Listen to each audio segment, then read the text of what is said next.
Hey there, Natalie Layvlock here, and tonight I want to talk a little bit about faith and business. Uh, so I read a quote the other day, and I'm just going to share that with you, and I always have my notes um, so I can make sure that I pass along all the points that I want to make with you. So, hey, Shara, how are you? Thanks for joining. The quote I read the other day was by Summer Phoebus, and it says, "Our most difficult moments give us the opportunity to shine Jesus's love most brightly." And so I want to think about that for a minute and think about, some of the difficult moments that you've been through in your life and how did you respond to that?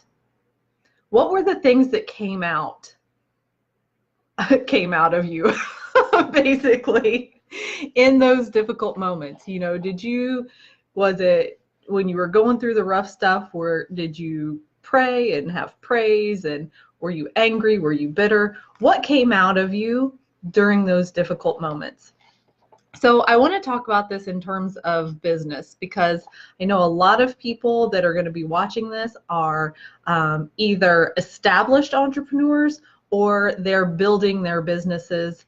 And we all know that when you're building your own business, it's like riding a roller coaster. Now, there was a roller coaster that all of us kids, when we were younger, we'd go to World of Fun, like the Zambezi Zinger. It's supposed to be the craziest roller coaster at the time. I think they've gotten a little scarier since then, but nonetheless,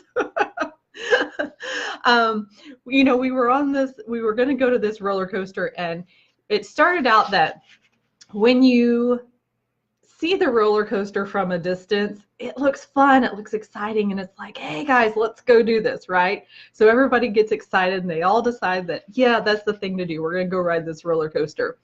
But it doesn't take long before you get up there and you get locked down in your seat and you're like, oh gosh, Lord, please just don't let me get thrown off.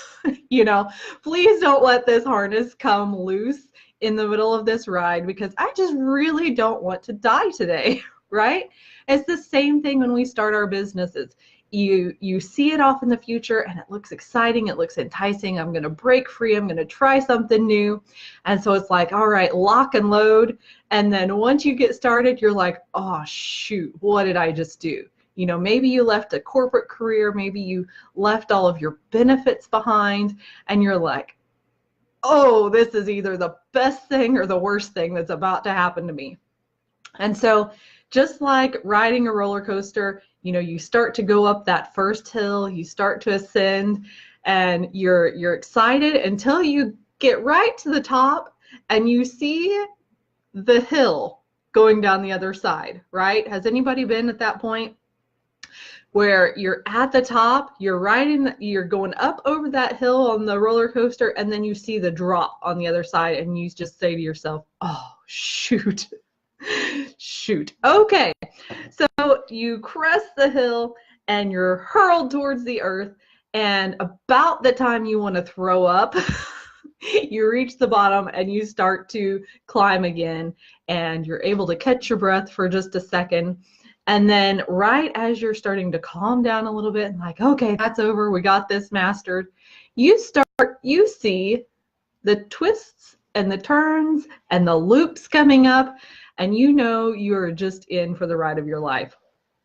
And the same thing happens with your business. When you're building your business, you come to that point and things don't work out the way you think they're going to, and you have to zig and you have to zag to get where you're going.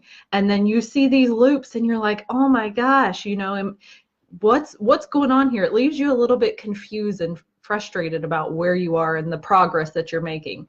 So just then, about the time you get figure out which way is up, you recover your bearings just in time to see the big free fall ahead. And so you've come to the peak of the next hill and you see this free fall. And this one looks twice as big as the first one that you saw. And you're holding your breath and you're holding on for dear life, and you're like, oh, Lord, I don't want to cry like a baby. Please just get me off this thing alive. And before you know it, you've gone to the bottom, you've come back up the other side, and you're pulling back into where you started, pulling back into the gate or whatever, and you've made it, and you're safe, and you're grateful, and you've got a little bit of an adrenaline rush, like, I just totally did this. This was so cool. And so, let's think about that again in terms of building your business. So, like, how did you feel? How did that make you feel as you were going through that? Were you experiencing excitement? You probably experienced some fear, right? So the question I want to ask is, what is your response to fear?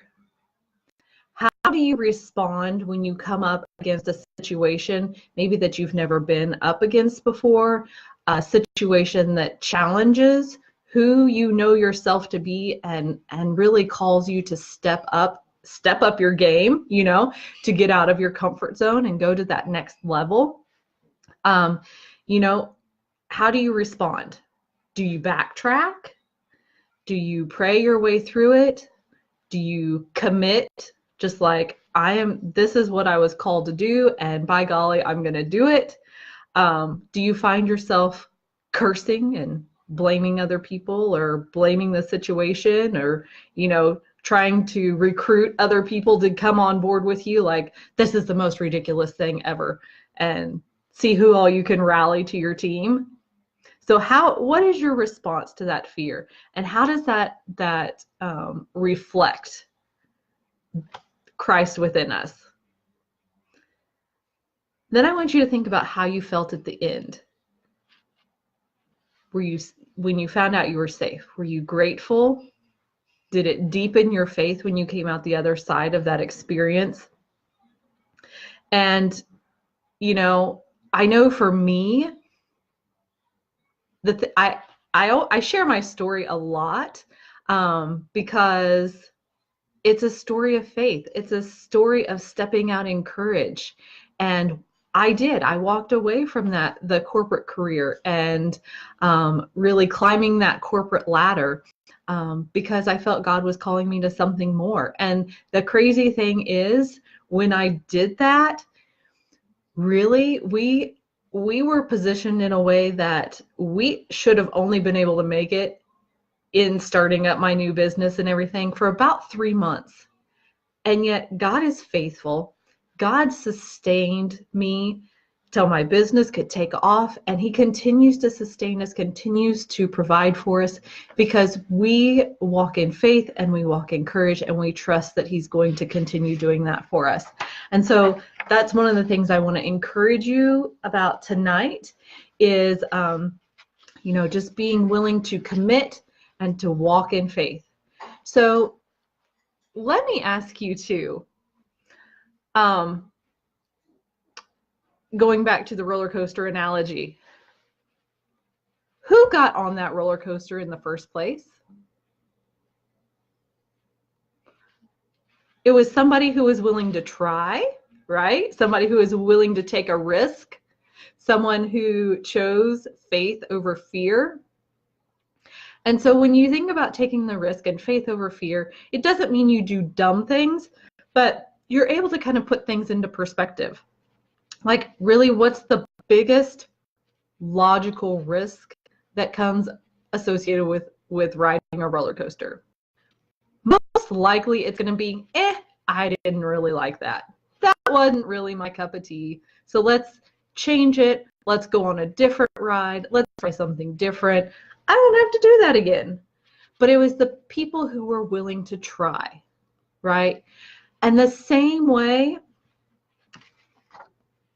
all of the people who went to that amusement park, not 100% of them got on that roller coaster. And it's the same way for you and your business. Not 100% of the people that you come into contact with are going to be excited about your business, give a hoot about your business, or even like your business. You're going to run into people who do their best to discourage your business. But what we have to do is we have to find that 1%. Who is the 1% that you can truly serve, who will appreciate the service that you have to offer, who appreciates the solutions that you have to offer, and that will become a loyal customer. And when you find that 1%, when you know who that 1% is, then you pursue that person, you take care of that person, and you nurture that person to 100% capacity of what you're able to do. So what does that look like? And to me, when I'm talking about taking care of my clients, or when I'm talking to my clients about how they take care of their clients, it looks like, we give with the heart of a servant. We don't think about what's in it for me. It's about what can I do to help you. We instruct with the heart of a teacher. We don't just put out programs and services and offers that, just whatever, just get something out there. It's thoughtful, and it's put together in a way that's designed to impact somebody, to help make their life better. And then we lead with the heart of compassion and the desire to see the other person win. Nothing excites me more in my business than to see my clients win. It may mean we have to spend some extra time on the phone. It may mean that we do some emailing back and forth because they're struggling with a point or struggling with the next step that they need to take. But my goal is to see you win. And that is what I try and encourage my clients to do for their clients as well. The whole purpose of that is to build a business of integrity. There's a lot of people in the marketplace today that I'm like, oh my goodness. Like, I talk to them all the time on the phone, and somebody will wake up one morning and decide to be an entrepreneur, and they'll say, this is what I want to do. And it's like a complete 180 from everything they've ever done in their life. If you want to be a successful entrepreneur, you have to have the skills, the talents, the experience to really provide a true solution for someone else. I cannot wake up tomorrow morning and decide I want to be an elephant trainer, and the only place I've ever experienced an elephant is in the zoo or at the circus, right? I have to have some knowledge and some experience of how to work with those animals if I want to be successful in training the animal, or if I want to be successful in teaching other people how to train the animal. So that's part of what I mean about working with integrity, is we have to create services and solutions around the service that you want to offer that reflect the knowledge and the skill and the expertise that you have accumulated over time. So, when you do that, then the dividends, it takes longer. It's not as fast as of a return when you're taking the time to really plan out your services well. But when you take the time to do that for your clients, then you're going to develop a following of loyal clients who are going to be with you, and you're going to 10 times your results. So my encouragement for you tonight is to be sure that even in the struggles, that you're reflecting what Jesus would have you reflect in your life, reflect your beliefs, to serve the 1% to the best of your ability, and to lead with integrity. And if you want to know more about building programs, services, offers that reflect excellence, that reflect integrity, and that will get your clients results, then you can email me, Natalie@natalielavelock.com, and we can talk about what that would look like for you. Because ultimately, as I said before, I'm here to serve you, and I want to see you win. So I hope to talk to you soon, and have a great night.